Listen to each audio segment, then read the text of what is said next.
Hello everyone and good evening. I'd like to welcome any new participants as well as welcome back any previous participants joining us tonight. Before I introduce myself, I'd like to bring to your attention the poll that I'm about to pull up. It should be on your screen. It asks, which profession or role do you represent? So if you could just take your time and answer that, I'm going to continue introducing.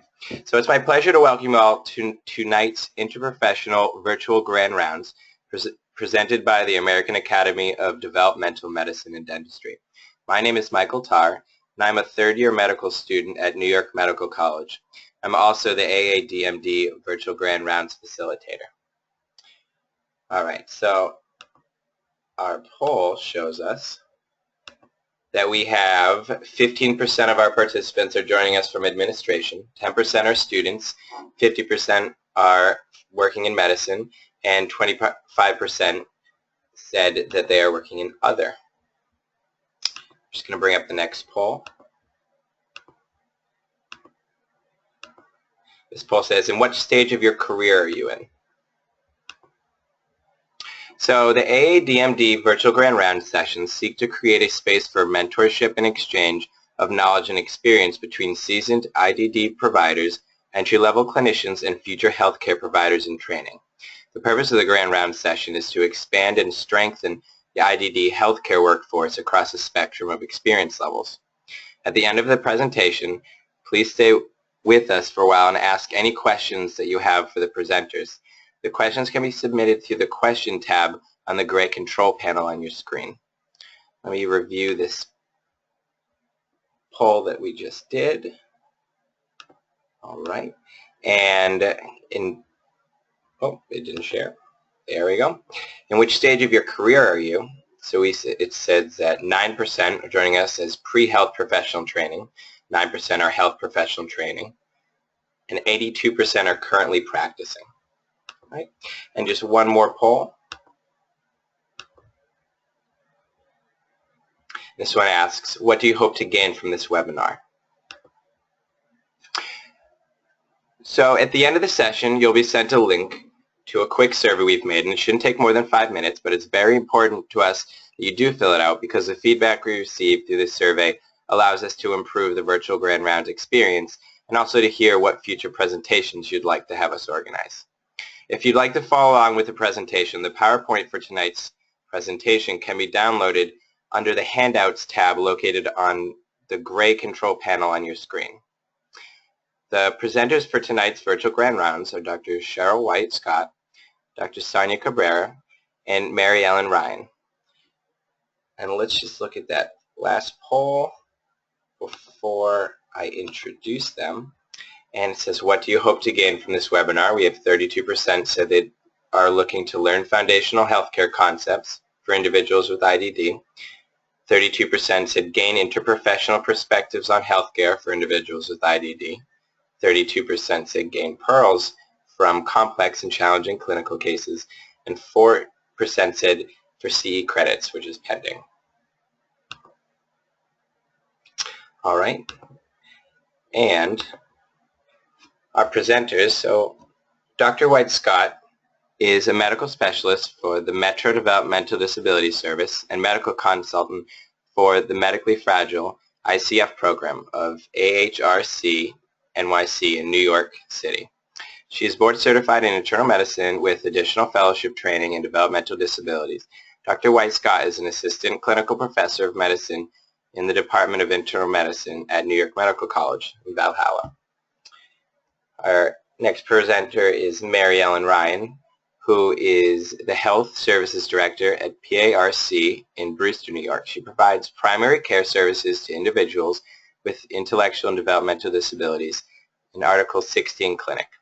She received her BSN and Master's in Science from Pace University. She's board certified by the American Nurse Credentialing Center and has provided care for individuals with developmental disabilities both as a nurse and a family nurse practitioner for over 35 years.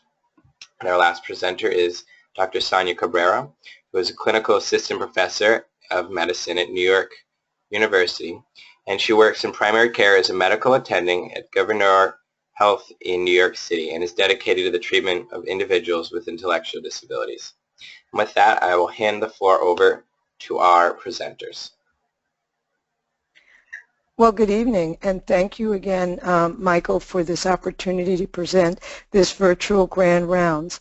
I thank also AADMD for giving us this opportunity.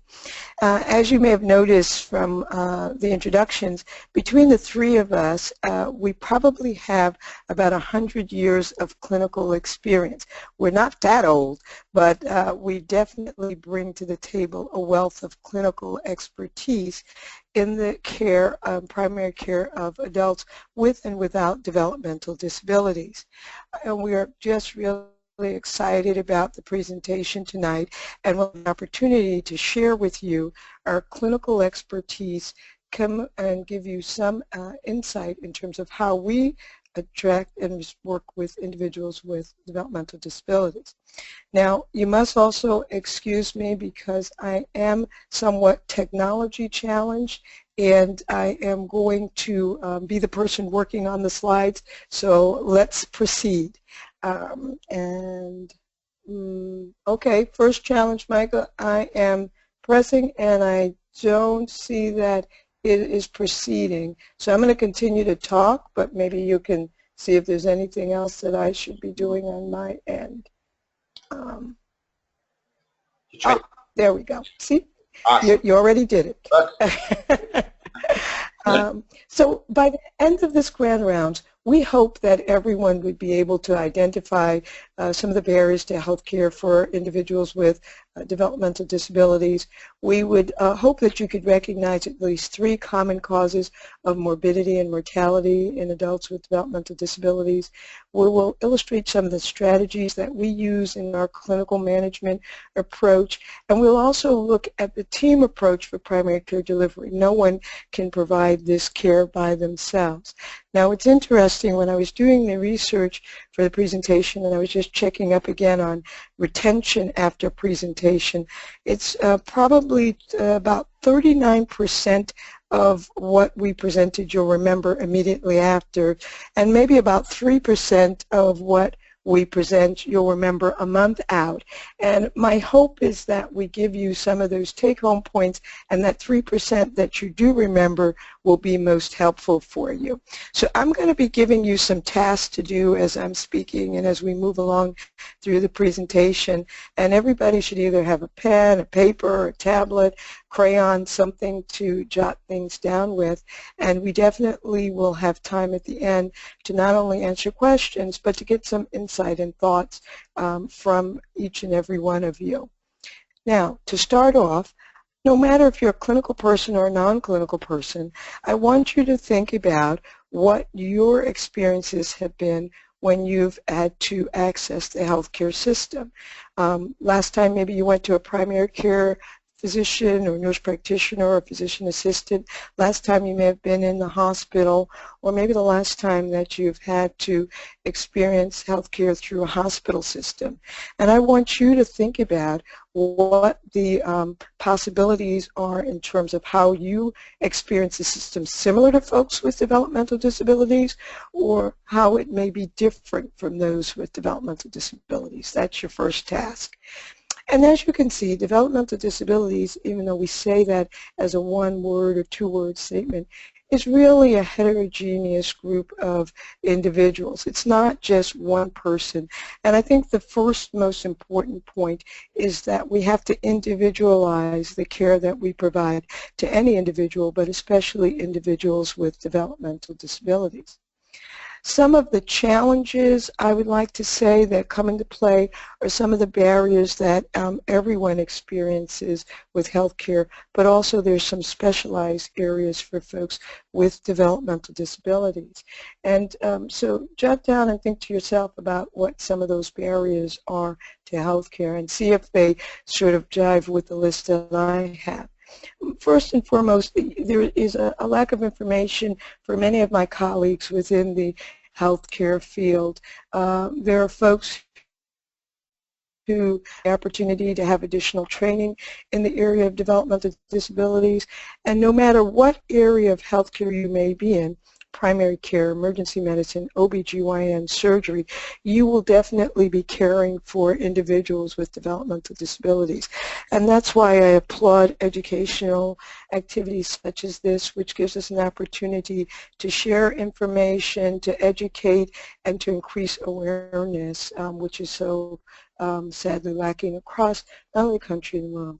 When we talk about access and access to care, I practice here in Manhattan, and for us access is sometimes just as difficult as getting through one hospital on one side of the street to the others.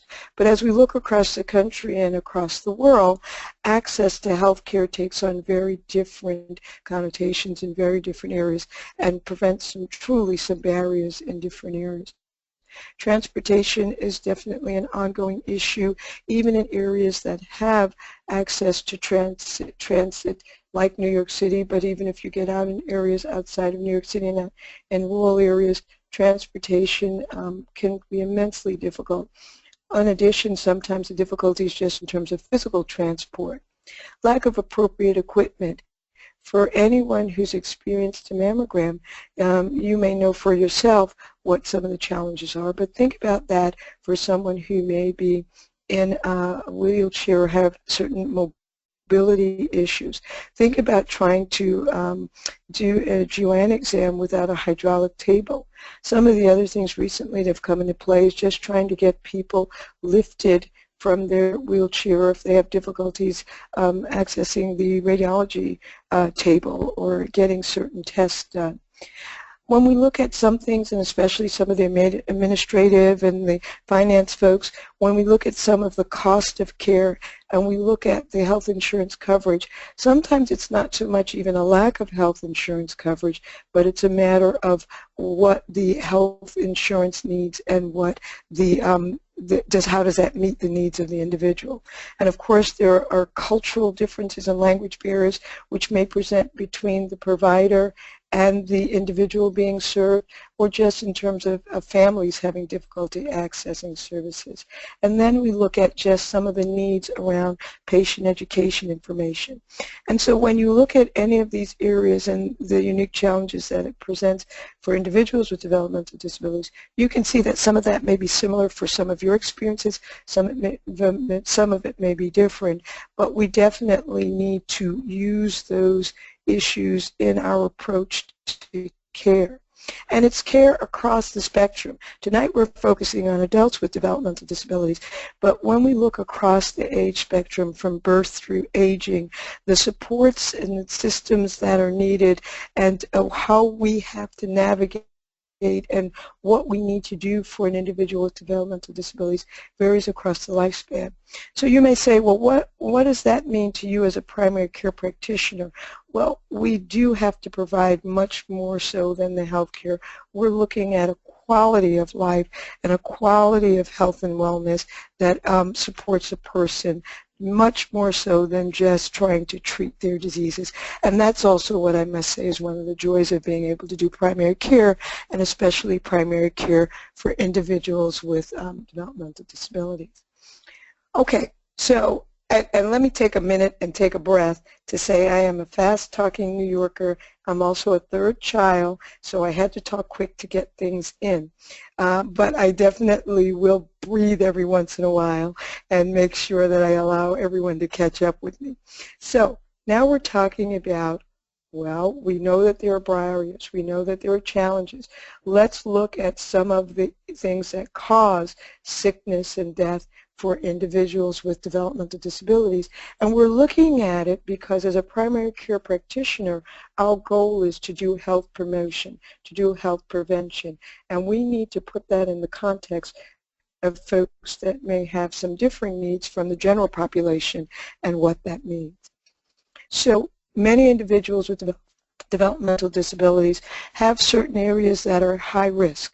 Some of the things that come into mind and some of the things that we manage in the primary care setting could be people at high risk for falls and the complication for falls, constipation, some of the issues around swallowing disorders and difficulties with feeding, skin integrity issues, aspiration, respiratory issues, seizures, neurologic conditions, dehydration, and just some of the fluid and fluid balance issues, hypothermia, metabolic disorders, endocrine disorders, thyroid, diabetes.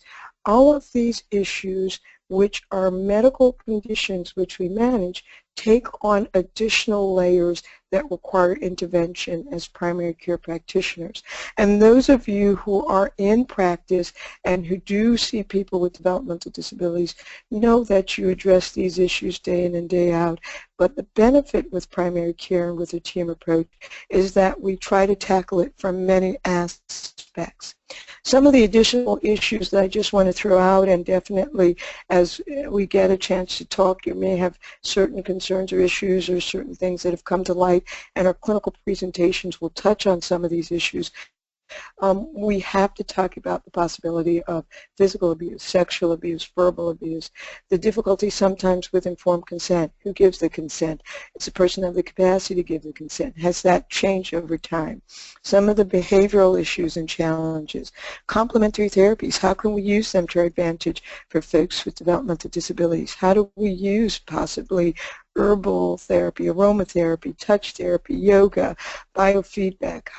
Is it a benefit, and how can we use it for a person who may have cognitive impairments?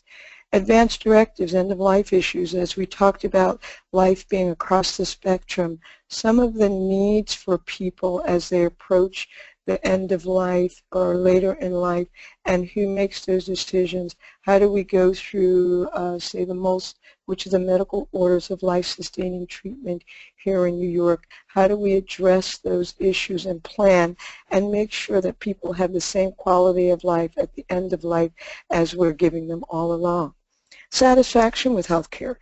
Does the person like the doctor or the nurse practitioner or the PA? Are they happy with the care they're giving?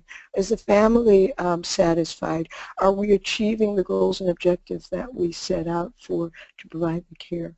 And as we're all aging and as we're all looking at families with aging caregivers, some of those needs for individuals, whether or not they be in a residential setting or at home, definitely come into play, and also are areas and issues that impact some of the causes of morbidity or mortality.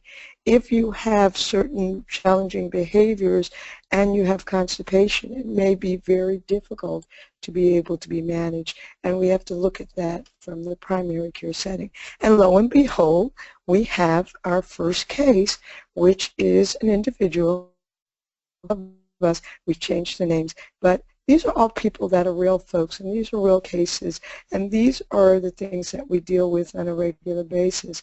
And some of how we approach it is sort of what I'm going to do now in a snapshot. And of course it's condensed, but it will give you a flavor and an understanding of what kinds of things we look for, how we look at them, and then what the thought process is and some of the impact in terms of managing folks with developmental disabilities. So George is an 18-year-old male who functions in a moderate range of intellectual disabilities. He has a diagnosis of autism. He has a diagnosis of eczema. For non-clinical folks, that's just skin and dermatitis. And he has a history of constipation.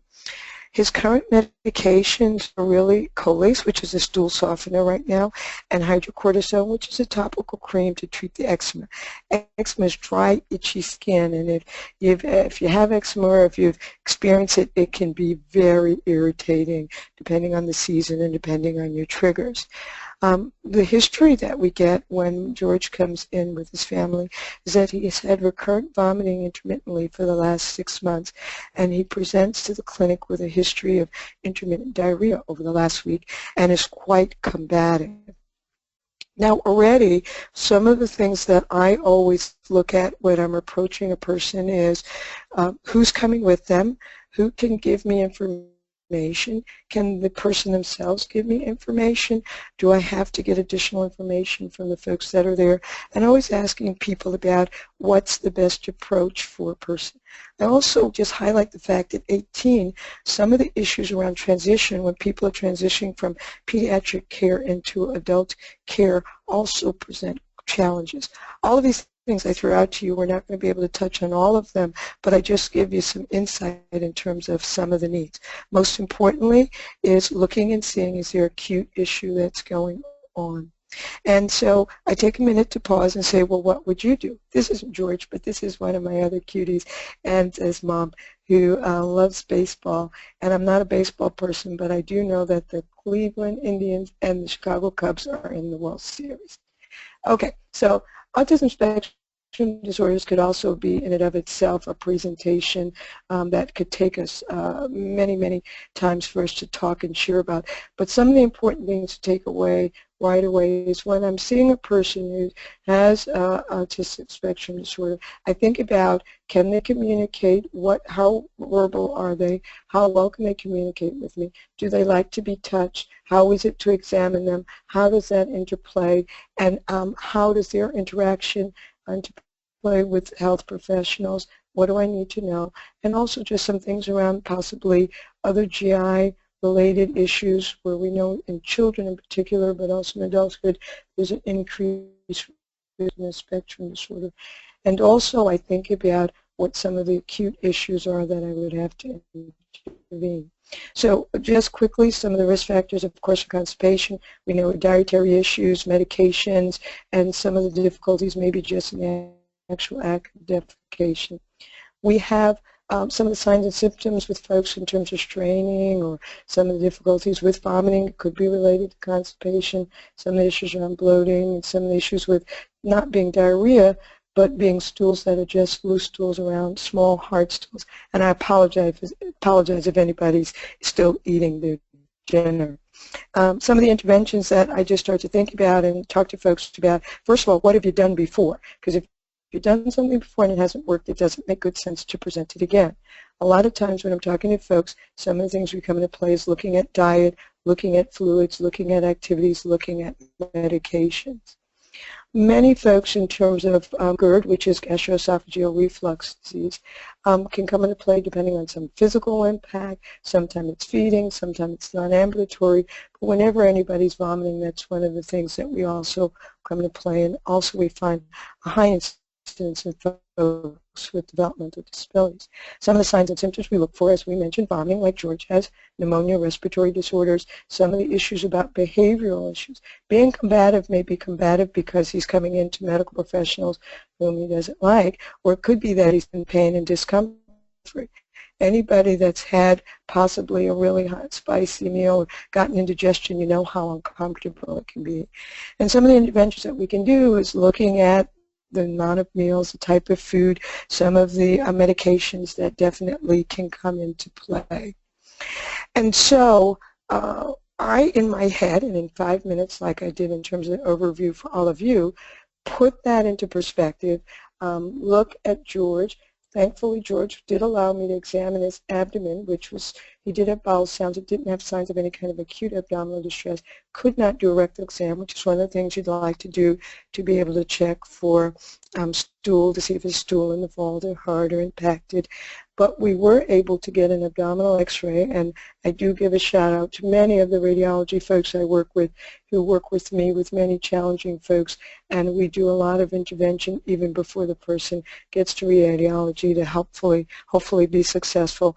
I could see on the x-ray that he didn't have acute obstruction, that he did have a large amount of stool throughout the colon, and I was able to switch him to Miralax fluids and some dietary interventions, which definitely aided in the constipation.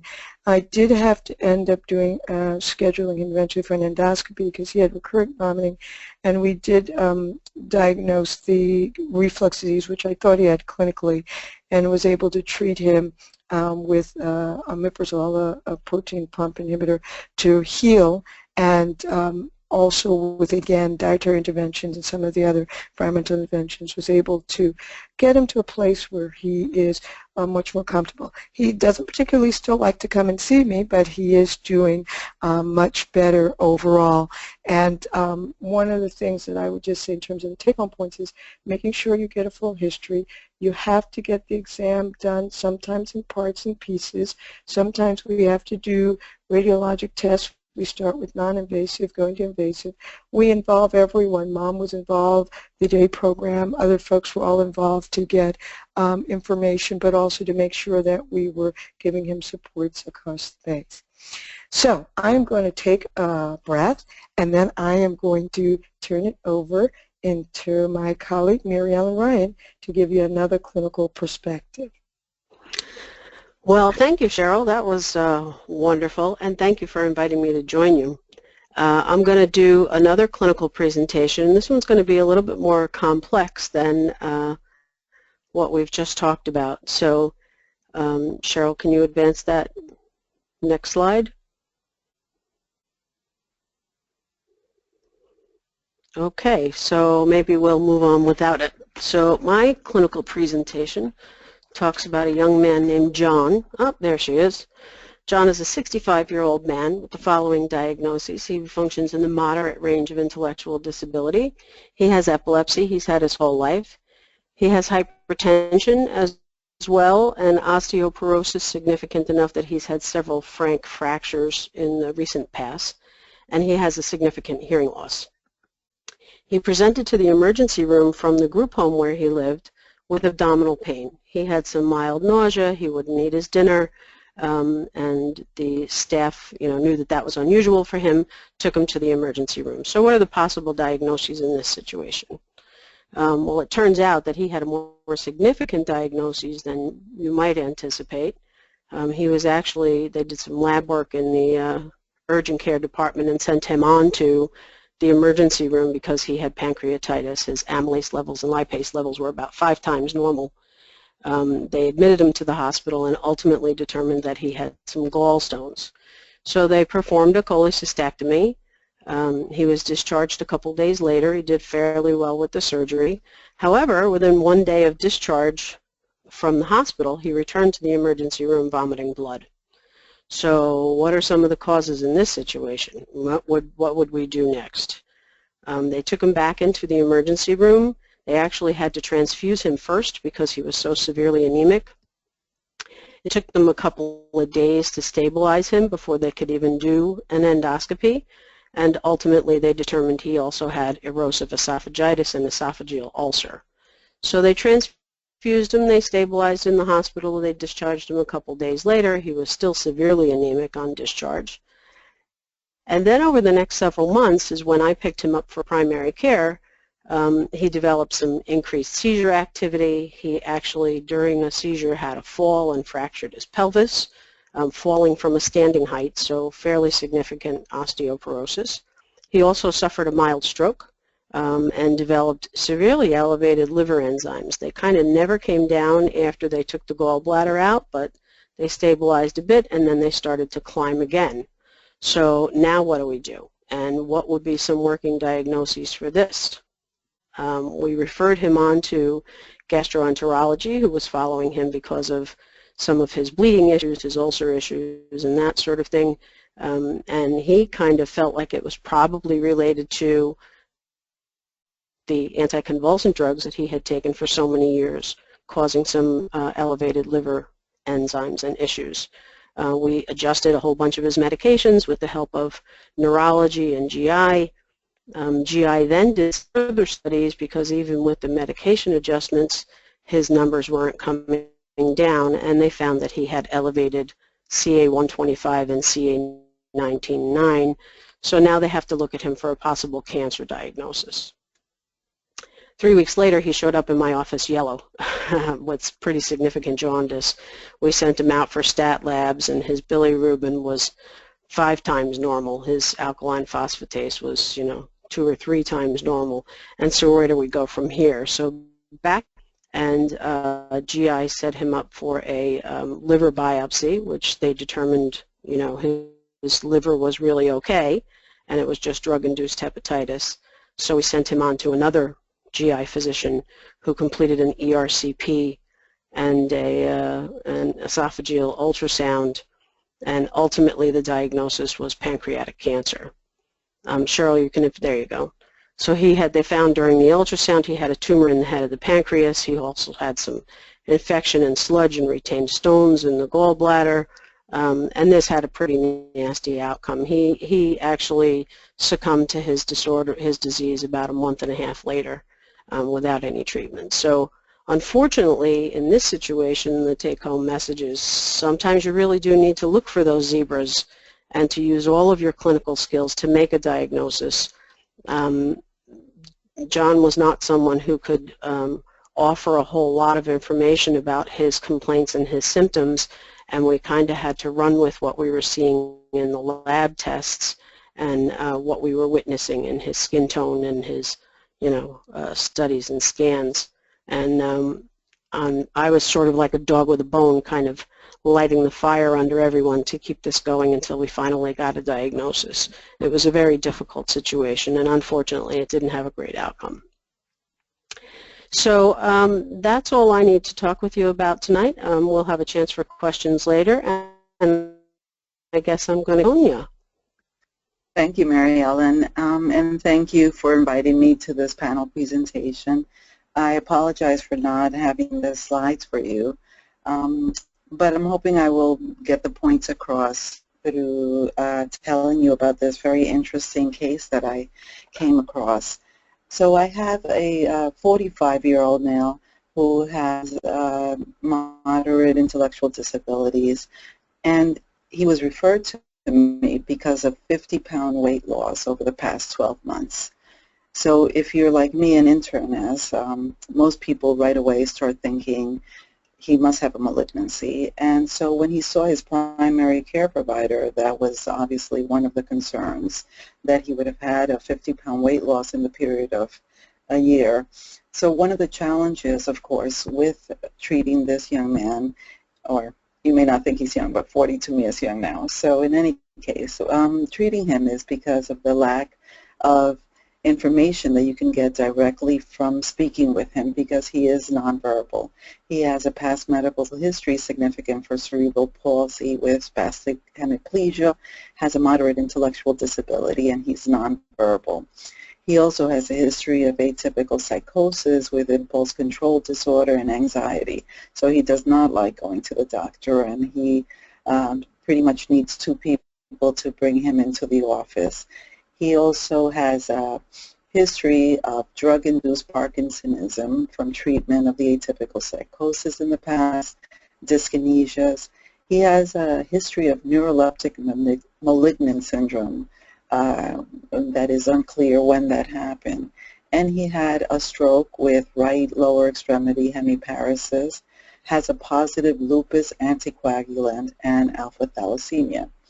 So when it comes to the review of systems, most of the information that you're able to get is largely from either observing him or the information that the staff gives you from observing him, because he is really unable to directly speak with you and tell you.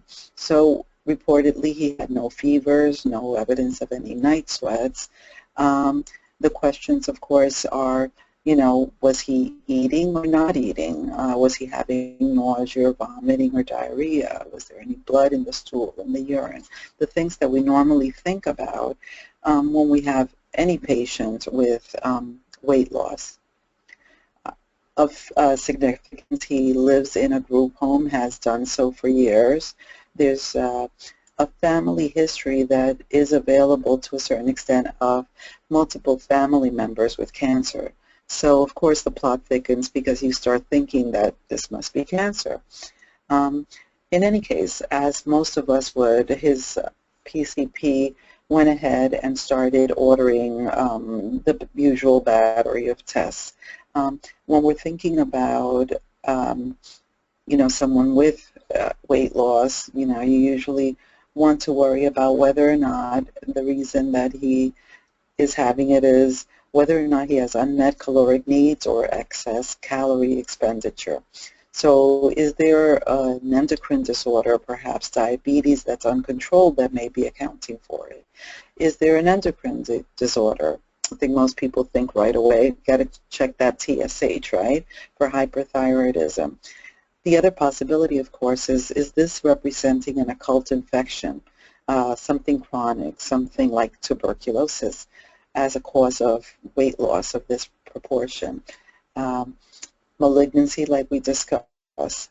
But more importantly, throughout the years, you find that you have to consider, especially in patients who are unable to give you a history with intellectual disabilities and among the elderly, other things that are not as clear to you and other people, which is, how about the lack of access to food? In his case, he's living in a group home, but for many people in the community who have intellectual disabilities, they are much more limited in their financial means, their ability to gain income enough to eat healthy diets, their ability to get to a store to buy the food, their ability to cook it.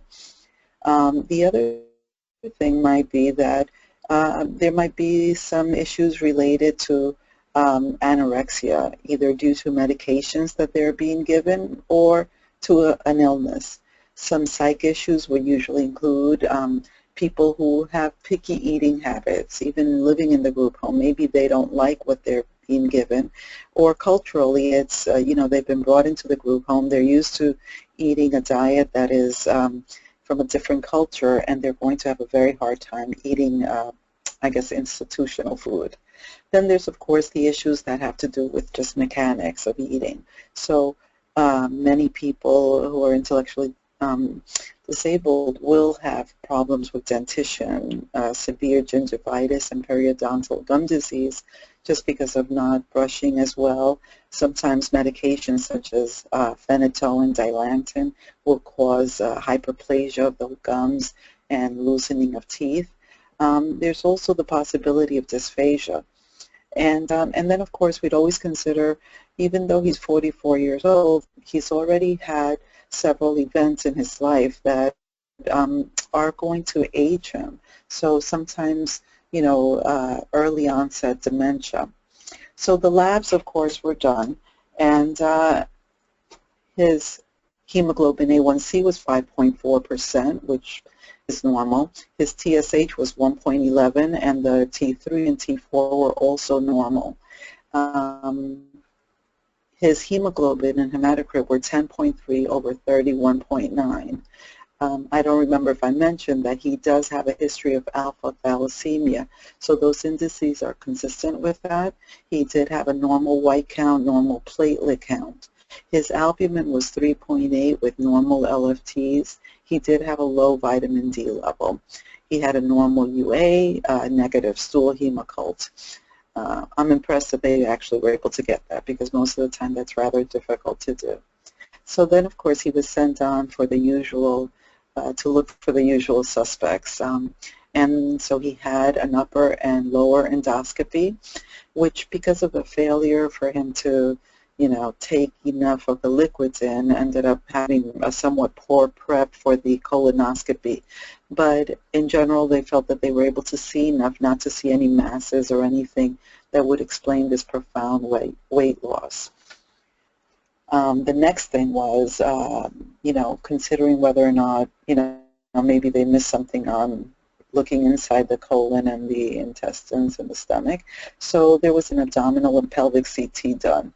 Actually several times, because it took a while to get the prep right, to get it done with contrast. He had to be sedated, obviously, for this, because he was very, you know, resistant to, you know, just laying on the table.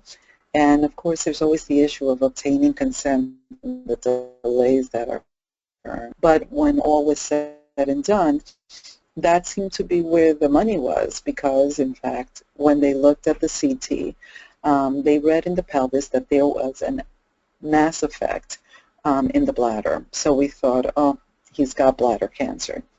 So we went on to have him get cystoscopy, which turned out to have negative urine cytology, and they did not appreciate any masses, any mass effect, or any other abnormalities in the bladder. Cytology was completely negative. Went on to check the brain, because there was a concern that his behavior had been deteriorating over time, and so the psychiatrist had recommended an MRI of the brain, which did not reveal a tumor or anything other than, you know, what had been there in the past. Of note, he was seen by the psychiatrist, had been tried on multiple medications without any improvement in his history of impulsive behavior, and what appeared to be a deterioration, that he was increasingly agitated and more combative. He most recently had been tried on aripiprazole, and ultimately they stopped all the medications because they felt that rather than improving things, it was making him worse. And they proceeded with some genetic testing, but currently he was not being prescribed any medications. This time he was also seen by a neurologist to see whether or not that might be the effect, and that's who ordered the MRI, and they thought he did have Parkinsonism. Was it secondary to the drugs? Was it due to underlying cerebral palsy, to the CBA, to a primary etiology? And he did have dyskinesias. The neurologist referred him to a super neurologist who was specialized in movement disorders to try to tease it out. At this point, he ended up being hospitalized for multiple abscesses that occurred on his abdomen around the waistline. And he was treated with multiple antibiotics. They seemed to get better. Then they came back in other areas, mainly behind his neck, on his forearms, and on his abdomen. As Dr. White mentioned, the team model is so important in cases like this, because sometimes one person just sees one picture and gets one piece of information. In this case, it was actually very fundamental to trying to identify what was going on with him and to also treat him. So we had a multidisciplinary team meeting where we discussed all the possibilities, whether or not we'd missed a malignancy because the CT looked like there was something there, but no one found anything there. Nothing else seemed to really be pointing at an etiology, but that was still a possibility. So what would we do if the cystoscopy was negative? The repeat CT scan was equivocal, whether or not to do an open laparoscopic exam to see whether or not there was something there. The most interesting piece actually came from the staff, who actually showed me a picture of him while he was eating, because they described the fact that they were having a great deal of difficulty. He'd previously been very independent in feeding himself, and now it became progressively more difficult because, as they described, he was having a lot of movements, moving his head, moving his arms, moving his legs. And so not only was he, it was difficult to pin him down, he wasn't able to feed himself because he was dropping food. He wasn't really able to bring the implements to his mouth, and because most of the food had fallen off by the time he got it there. And the other thing that they noticed was that he was not having any cough or any dysphagia when he was eating. He was not having any anorexia. Whatever food he was given, he would eat. In fact, he would try to take food from other peers. But after every time that he was fed, he would put down his head and put it down on the table, and then, of course, he'd move his head constantly on the table from side to side. He'd have his arms, and he'd be constantly moving. So when the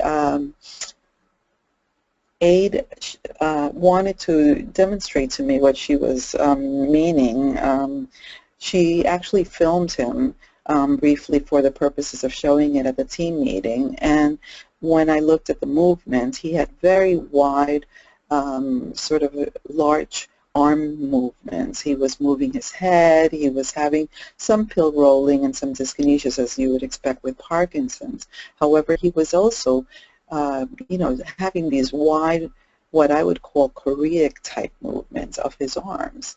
And I was taken aback because this had not been previously mentioned by the PCP, the psychiatrist, or the neurologist. So I evaluated him, and in addition to the fact that He clearly had lost a tremendous amount of weight with a lot of, loss of fat from his abdomen and, basically temporal muscle wasting.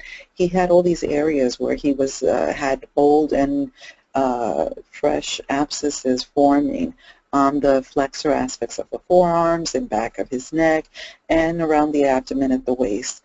And so, it appeared clear at that point that there was a great deal of the movement that was causing a lot of the problems. So when you think about, as we discussed, or I discussed earlier, the idea of what might be causing it, we've sort of ruled out most of the things that you would think. He's not diabetic. He doesn't seem to have hyperthyroidism, as best we could tell. And I should mention he was, quantiferon was negative. That was one of the tests. And he had a negative chest x-ray. So we really could not find a malignancy. He did have the underlying psych disorders, but that didn't seem to have changed markedly, other than that his behavior seemed to have escalated, particularly the movement, the impulse control. But what seemed to be the most marked thing was that he was moving constantly, and he had these large movements, and that these movements were probably representing a very high caloric expenditure and with very high metabolic demands in order to keep up with all that movement.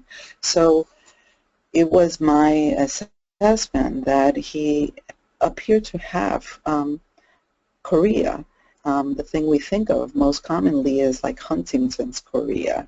There was, when I investigated with the family, no family history at all of Huntington's chorea.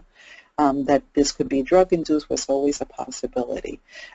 So the neurologist, the specialist who saw him, actually came to the same conclusion and wanted him tested to do genetic testing, which was done, and at this time, actually, I don't have the results back. But in a case like this, where you have someone who's lost 50 pounds in a year, you're not really going to wait for the results to come back to start taking action. So the first thing was obviously address the energy expenditures and the weight loss. So we had to address the feeding. We had to make sure that, one, we got the special feeding implements, whether or not they're special sippy cups, thickening of the liquids to prevent spillage. We obviously did a very good dysphagia evaluation, did not find him to have any difficulty swallowing, but the liquids were thickened to make it easier, and we had people assisting him with feeding.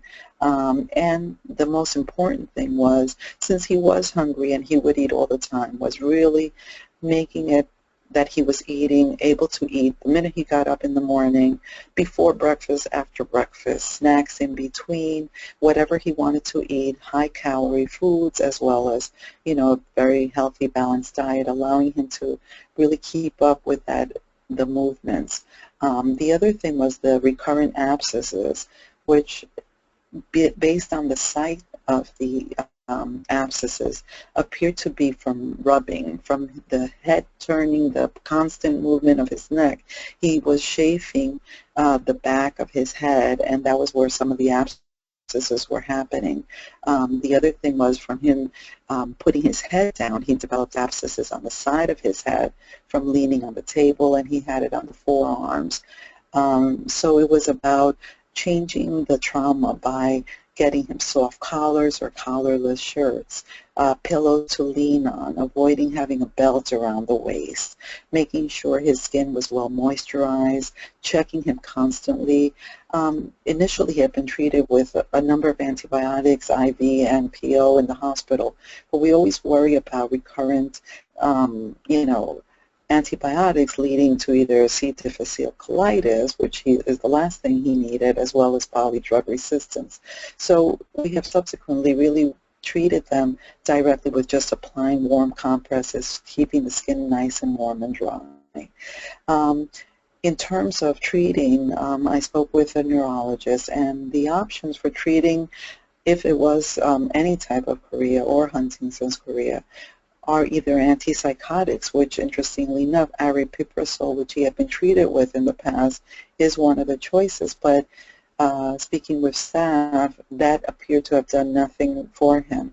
So we went to another agent, which is amantadine, which actually has helped tremendously by lowering his activity in terms of the movements. And there are other medications available if it does turn out that the genetic testing proves that he does have Huntington's chorea. But I think this was just a really interesting case of how, you know, in spite of doing all the things that we're taught in medical school about, you know, how we explore weight loss, how in a special situation like this, you have to go outside the box and really consider all the other possibilities. So in order to allow time for everybody else to ask questions, I go back to the rest of the panel. Dr. White, Matt. Thank you so much, Mary Ellen and Sonia, for those excellent case presentations. And I'll have you say that we each picked on our own, but I think each really exemplifies what it means to provide primary care in this population, and also with the importance for ongoing investigation, support, and really development throughout. And I just will end up real quickly so we can get to questions and some comments about as primary care providers. And if you look at how we looked at all of the individuals, we have to make sure we take everything into consideration and look at health indicators, but make sure we're doing their ongoing care. We definitely want to work on the health promotion aspects as a primary care provider. I can't have a lecture without throwing it in about smoking cessation, weight loss, and exercise, immunizations, and screening. But most importantly, as we summarize about clinical management, and I think all three cases exemplify, and we all work in this aspect, that history and physical exams are always indicated. Anyone who comes into me and says, you know, they haven't been examined or they didn't get their clothes off has not been properly evaluated. It's not easy. We don't always get it done in one visit, but we definitely spend a fair amount of time collecting that information. Behavior changes need to be evaluated. We need to follow up until a problem is resolved. I think both of the last two cases showed you how it was so important to really continue to work through, not to be able just to say, well, we're not sure about what's going on, come back in a year, but to continue to work through. Staffing and environment are key and critical. Families, who's around, getting that information, the direct support professionals are key.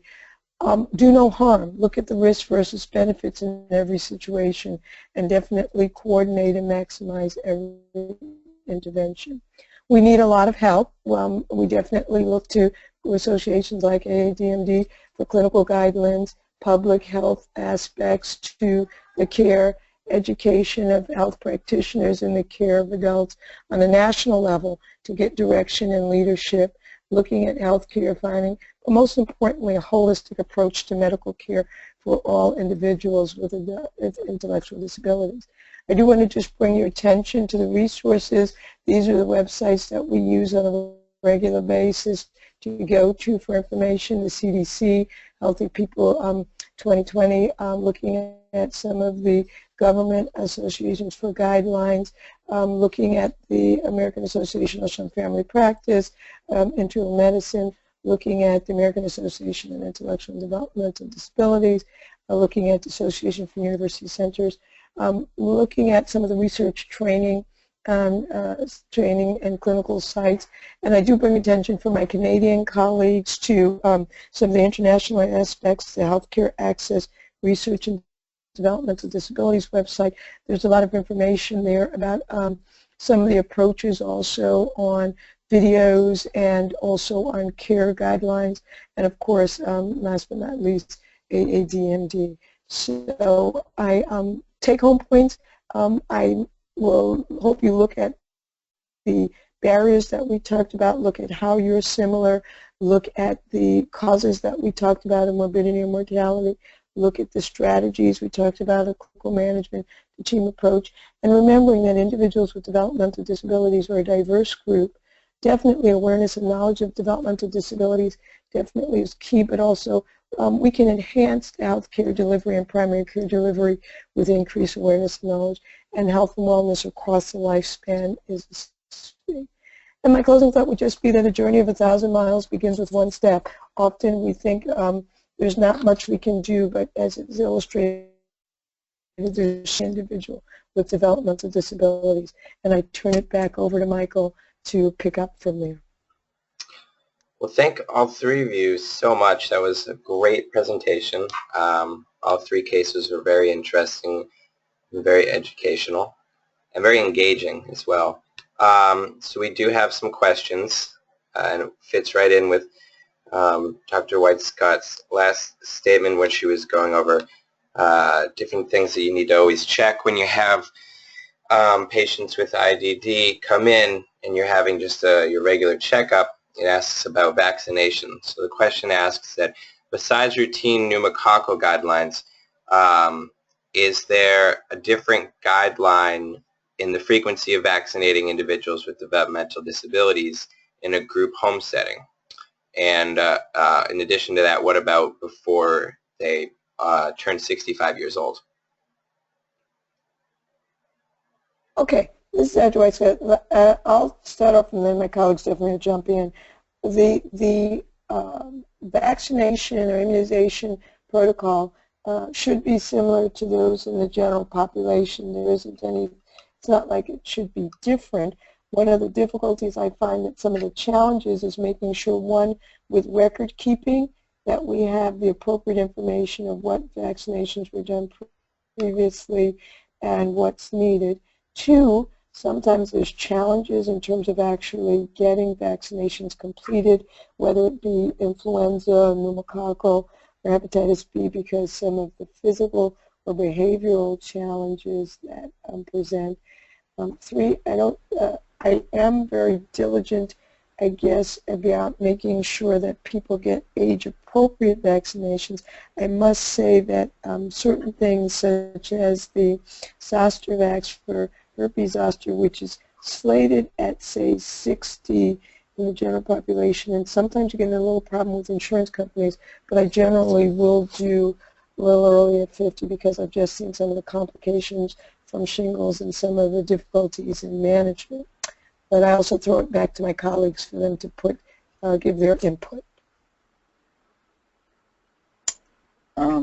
I agree. I mean, I think the zoster is probably important, especially because so many people with intellectual disabilities seem to have a lot greater tendency towards very sensitive skin, and, you know, very common to have seborrheic dermatitis, psoriasis, skin picking, so that if you get shingles, you're going to have a real hard management problem.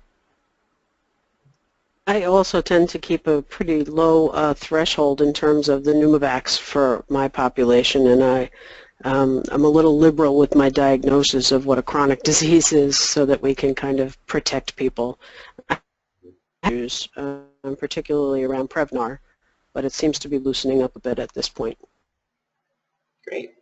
Well, thank you. All right, we have a next question that asks, what would be helpful to send from the group home to support accurate diagnosis and to help the physicians with their work? So I guess what material or which care providers in addition?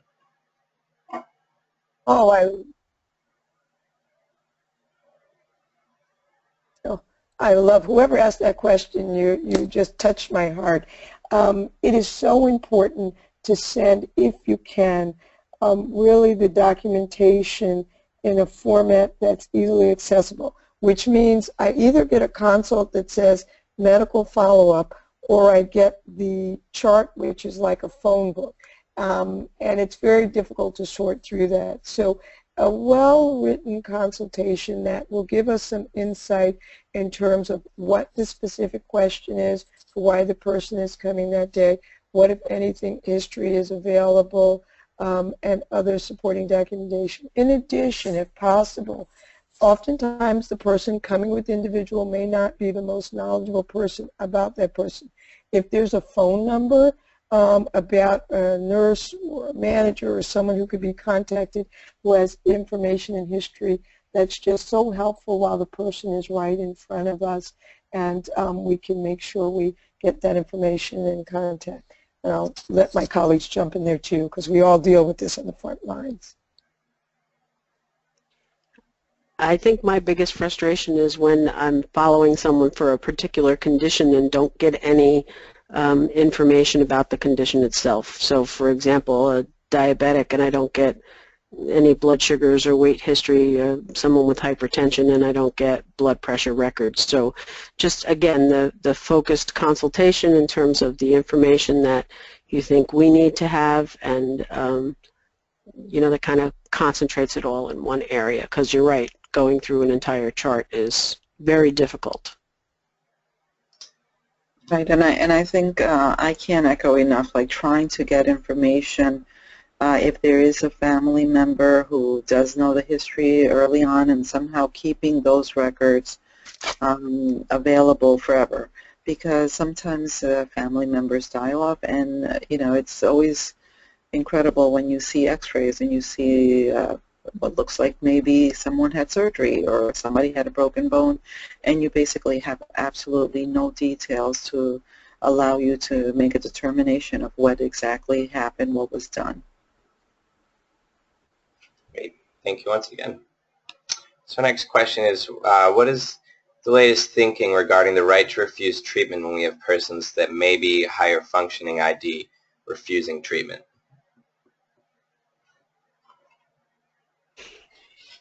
So this is Dr. White-Scott. This is one of the points, too, that I mentioned about having a team approach, but also an individualized approach.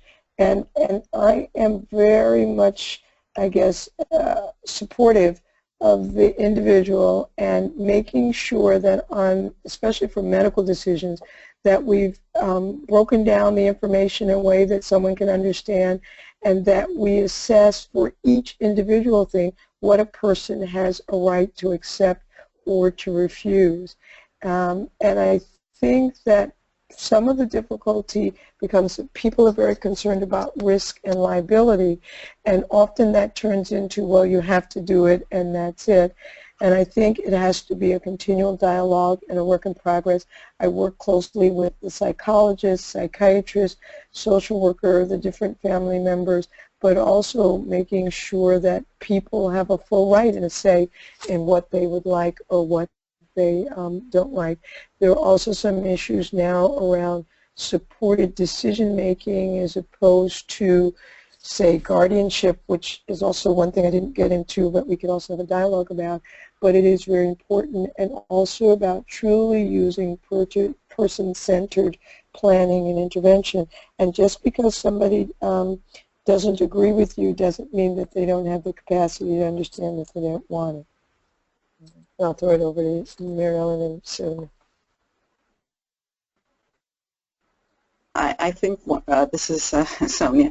I think one of the best examples of that is just how often, and with just regular patients, people refuse to have colonoscopies, and you can explain as much as possible, but they, you know, may either know someone who had a bad experience. So it's always challenging, and we don't take away their right to, you know, refuse it.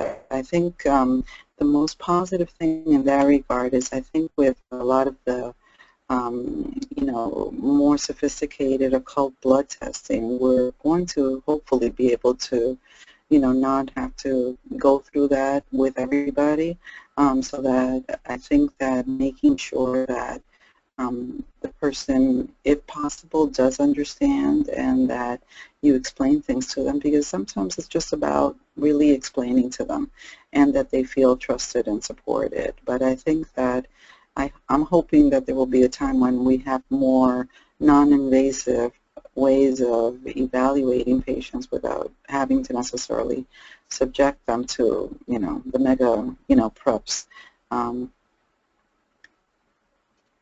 Yeah, I agree. I mean, people have the right to make choices regardless of their disability. The issue always is, do they really understand what they're deciding about? And trying to assess capacity can sometimes be difficult, but it needs to be that in every situation before decisions are made for people.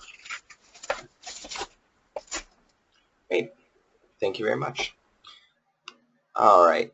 The next question, what percentage of your patient population have IDD, and how much time are you able to spend with these complex patients as primary care providers? Okay, so this is Dr. White-Scott. Let me start because I think I am in, I just do care to folks with developmental disabilities, and I can adjust my time schedule. I visit folks in the group homes or in their homes, and that's because I'm a salaried employee, which is very different, I think, experience from others. So I'll let Dr. Carreer and Mary Ellen give you their input for how they manage their time. So it's challenging. I wear two hats, or more than two, but I work in a primary care practice where I have just a handful of people with intellectual disabilities, and then I also work doing consultant work for a group homes, and so there the whole practice is people, for the most part, with intellectual disabilities of differing degrees. So I'd say that it is much more satisfying being as much time as I need to evaluate someone, and even more important that I have the opportunity of doing team-based care as opposed to just my seeing someone and then sending them off to, you know, some hospital where I don't necessarily have the ability of communicating directly with subspecialists. I hope that the model, both for people with intellectual disabilities and people who are very complex, the geriatric population with multiple comorbidities, that this new managed care system will allow us to have more time for those patients. Barring that, I think that the way I usually work it is that I tend to leave patients who I know are going to take more time for the end of my day. That makes it easier for them to not have to be waiting for a very long period of time in the waiting room.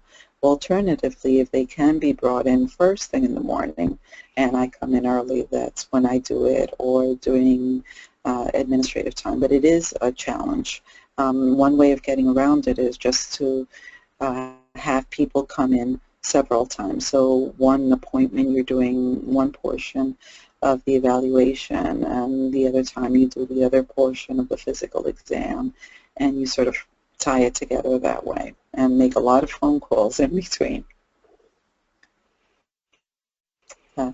Mary Ellen? My practice is also solely for individuals with intellectual and developmental disabilities, so I get to spend time with them, but I do find that getting the exam done first sometimes is easier, and then as the individual kind of runs out of their patience to stay, then I do the rest of the visit without them and let them go on their way, gather my information, and go on to the next step. The other thing I would just mention is I do spend a fair amount of my time being a collaborative physician for other physicians that are seeing of folks in the primary care settings throughout the city, meaning I just had a person that was hospitalized who needed to have a MOLS form done, the medical orders licensing treatment. And so what I could do for that practicing physician who's in a very busy primary care setting is to work together and take care of the paperwork and visit and do a lot of the time-consuming piece and be a support. And that's, I often will go into the hospital or into the clinical settings and provide support for the healthcare provider in their setting to make sure we get the care we need for the individual with developmental disabilities. But I also use that as a teaching time for medical residents, medical students, and also an inpatient setting. Great. Great stuff, guys. All right, I think we have time for one more question. And the last question asks, what are your recommendations for PAP and pelvic exams for virginal women with IDD? Okay. Kind of a heavy question. And I thank the person for that question, and I think it's interesting because I've been in the area of developmental disabilities, I guess, for 30 years now, and I started, and one of my major focuses has always been women's health and women's health issues, and one of the first presentations I did for the American Academy of Family Medicine in Seattle was just around that issue of women's health and what do you do. Again, my issue is do no harm. But we need to make sure that we're assessing a person appropriately. So what I would say is you have to individualize it. You have to know where the person is, where they're coming from. You have to look and see what kinds of evaluation are done. I do use the sonogram and doing pelvic ultrasound, so one of the ways to also measure and evaluate. There's not much credence in blind PAPs. I work with the OBGYN folks sometime in terms of the exam and what may need to be done, and if it does need to be done in a way, in a fashion that it is. But I also spend a lot of time on documentation and evaluation saying that this is, you know, the person is not sexually active. I don't see any signs or have any concerns about sexual abuse, that the risk of general anesthesia to get an adequate exam outweigh the benefits, and that the person is continually monitored and under ongoing care to help work through some of those issues. But it's not easy, and I have to individualize it.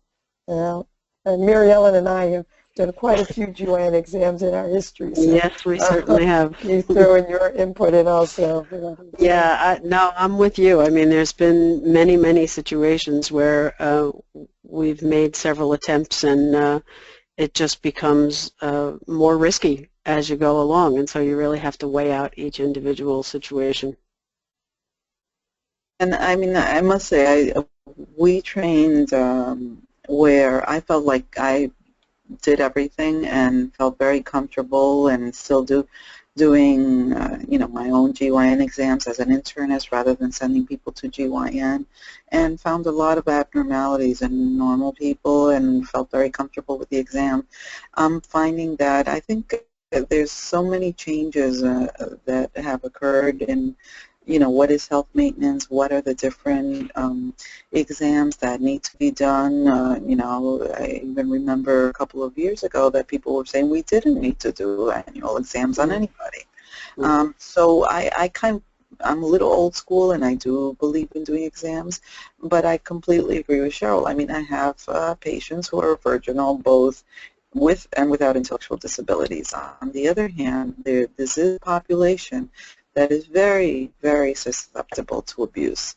And sometimes you're assuming that there is no abuse based on their intellectual disability. It does not serve them best. So I think that the idea is to, you know, try to, you know, evaluate it individually. I think with whatever the exam, whether or not it's just looking in someone's ear or doing a vaginal exam, it is a great deal about trust and about them getting very comfortable with you and sort of setting the right atmosphere. And I think it is important to be certain that there is no abuse, that, you know, because you do have patients who, you know, come up with STDs or who come up with, you know, pregnancies, and we don't want to miss something because the assumption is that if they've never been sexually active, then they are not at risk for HPV. They are still at risk, obviously, for ovarian cancer or other types of cancer. So I think that it's, you know, it's a one-on-one basis. I would try to at least be able to examine the external genitalia and be certain that I'm, you know, comfortable that there is no evidence of any trauma or, you know, any, you know, sexual activity or intercourse. And so, you know, I would try to do it over time and get the person comfortable. Sometimes it does require maybe not IV anesthesia, but at least a little bit of sedation prior to relax the person. And I think that when somebody is very, very combative and very threatened, brings up my kind of spidey sense about whether or not there is a reason that they are upset about being touched, because then it implies to me that maybe there was some assault or abuse in the past. The other thing I would just say along those same lines too is that education is important for everyone, and family members who may refuse out of hand. I try and educate them about the need for women with developmental disabilities to get the same type of screening. Now, that doesn't necessarily mean that they may need a full pelvic exam, but they do need some kind of evaluation, and I agree wholeheartedly with both of my colleagues that you can't just say the person has a cognitive disability, therefore you don't have to do anything. And I think that's where I see a lot of people writing that off. And also that we can't underestimate sexuality, because we are talking about a range across the spectrum. And there are women who are, with milder cognitive disabilities who also still may need education, training, and information, which is severely lacking. And the number of women that even just get assessed is still woefully inadequate. So I agree that we need to make sure people are educated and aware and informed and work together to, again, provide the best care for the individual. And I must stress again, that is why I really like primary care and having primary care providers for each individual with developmental disability, because you develop that relationship, you develop that trust, but also you know the difference for someone in terms of how they're acting or how they respond. And it just is critical. And when I speak to my colleagues in the general medical field, I speak to the fact that women or men or people with developmental disabilities still require the same level of screening and intervention as anyone else. We just may have to be a little creative about and collaborative about how we accomplish our goals. All right. Well, thank all three of you so much. This was a great session. And just an announcement for everyone still on the line.